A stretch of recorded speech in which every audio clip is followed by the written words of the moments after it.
Ready start.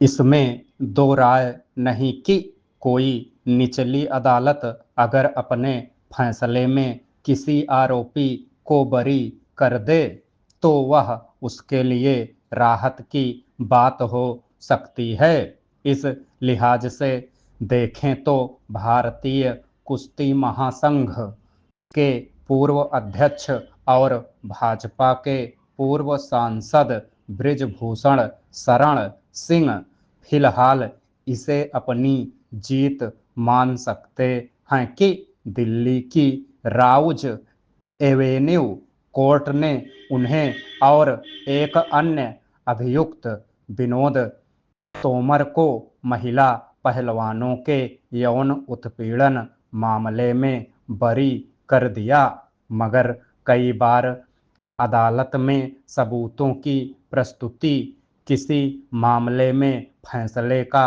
आधार बनती है और परिस्थितियों की जटिलता के बीच उसे कसौटी पर भी रखा जाता है।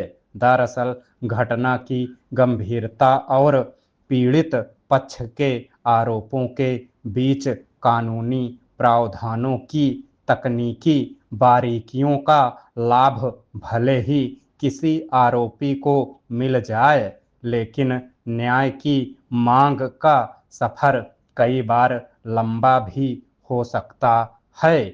यही वजह है कि यौन उत्पीड़न के गंभीर आरोपों के बावजूद बृजभूषण शरण सिंह के बरी होने के बाद इस मामले में अन्य पीड़ितों ने उच्च न्यायालय में अपील करने की बात कही है।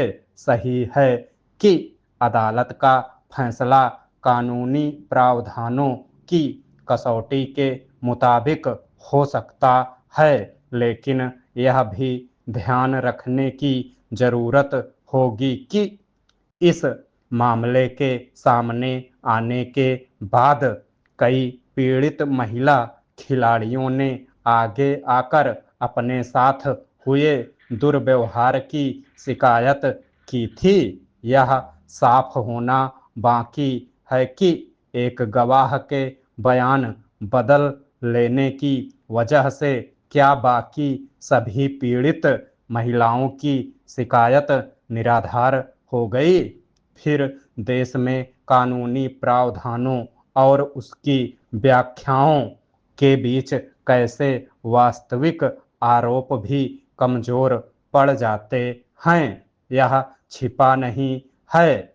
इसके अलावा आरोपी की पृष्ठभूमि और राजनीतिक हैसियत अगर मजबूत है तो उसके खिलाफ पहले ही किसी शिकायत का सामने आ पाना काफी मुश्किल होता है।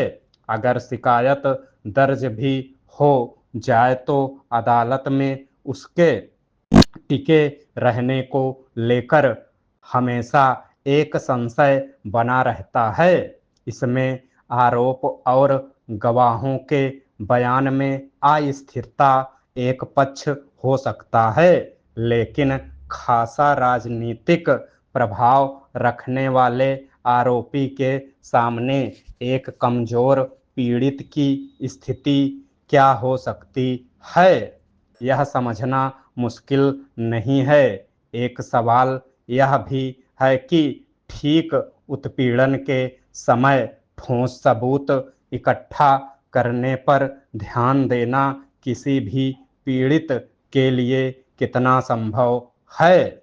इस मुकदमे में अदालत ने यौन उत्पीड़न की शिकायत करने वाली एक नाबालिग पीड़िता के बयान से पलटने और शिकायतकर्ताओं के विरोधाभासी बयानों के आधार पर अपना फैसला दिया।